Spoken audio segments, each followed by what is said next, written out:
Is there a food that feeds cancer? And would it be possible to prevent the disease simply by cutting out sugar, meat, or some specific ingredient?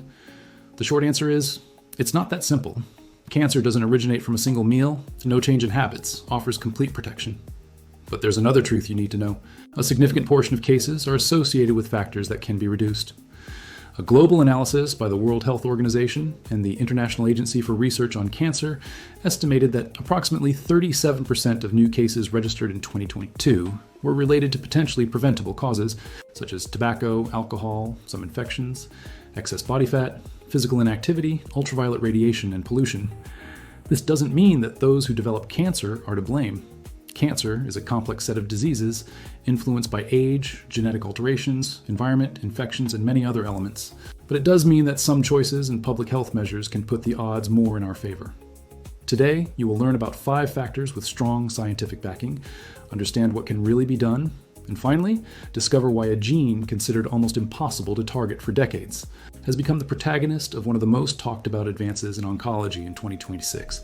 If you came here looking for prevention or information to support someone, note that I said pattern, not miracle food or forbidden food. A single meal does not determine whether someone will get cancer. What matters is what is repeated over the years. Diets low in fiber and high in processed meats, sugary drinks, and ultra-processed products can promote excessive body fat gain and worsen metabolic health. This doesn't happen because every industrialized ingredient is poisonous or because difficult names on the packaging mean danger. The problem lies in the combination: low fiber, low presence of plant-based foods, high energy density, and frequent consumption of products. Among the most consistent evidence is the relationship between processed meat and colorectal cancer. Bacon, sausage, salami, ham, mortadella, and other products preserved by curing or smoking should be consumed as little as possible. Studies estimate that every 50 grams of processed meat consumed daily is associated with an 18% relative increase in colorectal cancer risk. This doesn't mean 18 out of 100 people will get cancer, nor that eating a sausage causes it. It's a relative increase from frequent consumption. With red meat, the recommendation is moderation, especially avoiding excess, and preparations that are constantly burnt or charred. The practical action is simple. Put more beans, lentils, vegetables, fruits, and whole grains on your plate. Reduce processed meats and make unprocessed or minimally processed foods the basis of your diet.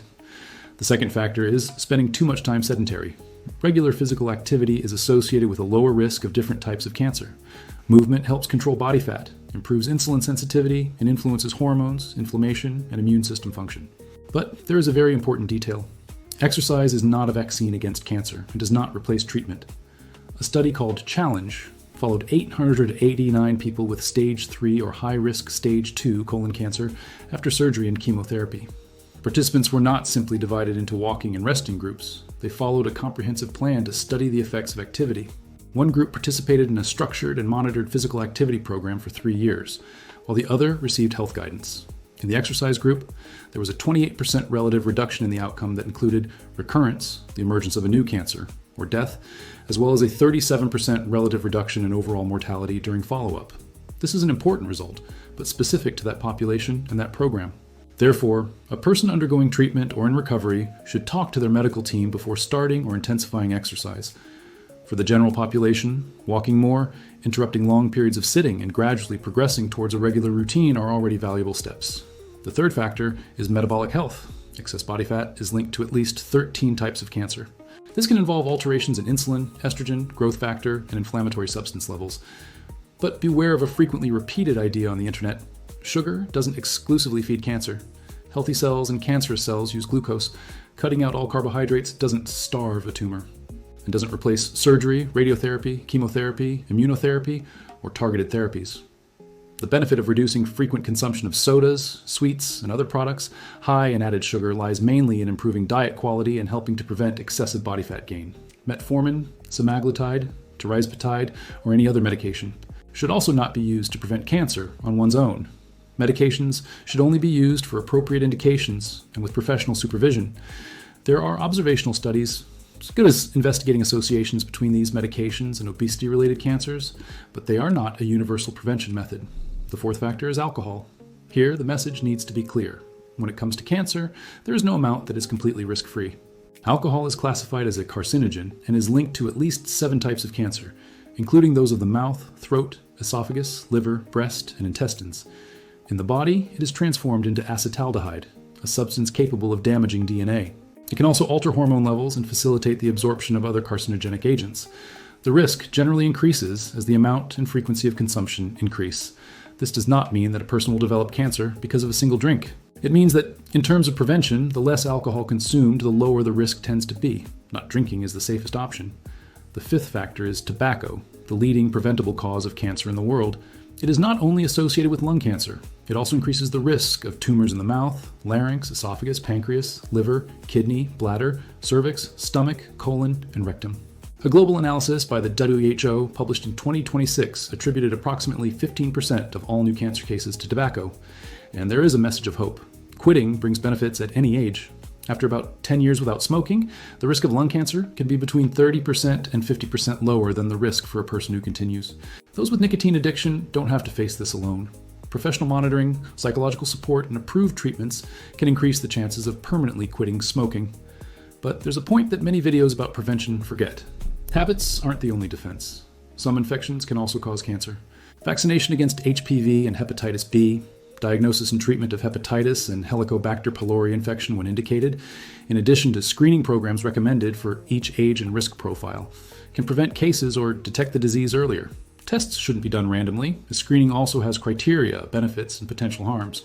The decision should consider age, family history, exposures, and guidance from healthcare services. Now we come to the discovery promised at the beginning. For decades, researchers have tried to block proteins from the RAS family, involved in cell growth. When some of these genes undergo certain mutations, the growth signal can become permanently activated, like a switch stuck in the on position. Alterations in KRAS appear in more than 90% of pancreatic adenocarcinomas and in a significant portion of other tumors. For a long time, this protein was considered almost impossible to target with medication. In 2026, a phase 3 study brought Daraxonrasib into the spotlight. This oral medication was tested in patients with metastatic pancreatic adenocarcinoma who had already received treatment. Median survival was approximately 13.2 months with Daraxonrasib, compared to 6.7 months with the chemotherapy used in the comparison group. This represents a significant advance, but not a cure. Some patients have developed resistance. The drug can cause adverse effects. At the time of this recording, it is still considered experimental, although there is expanded access for certain patients in the United States. No one should seek out, purchase, or use this treatment on their own. What does this discovery teach us? That prevention and research need to go hand in hand. We cannot control all factors, but we can reduce known exposures. At the same time, science continues to create possibilities for people who have already received a diagnosis. Keep this summary in mind. Don't smoke, reduce alcohol, exercise regularly, maintain a diet rich in vegetables and fiber. Limit processed meats, take care of your metabolic health, and follow vaccination and screening recommendations. None of this offers a guarantee, but all these measures help reduce risks and improve overall health. For those already undergoing treatment, these guidelines complement, never replace, the plan defined by the oncology team. If this video helped you understand cancer without myths and false promises, share it with someone who also needs evidence-based information. Subscribe to the channel and activate notifications, because in the next video we will explain, with science, what really lies behind the phrase, "sugar feeds cancer." Don't forget to turn on notifications to always receive the videos first. Big hug, and see you then.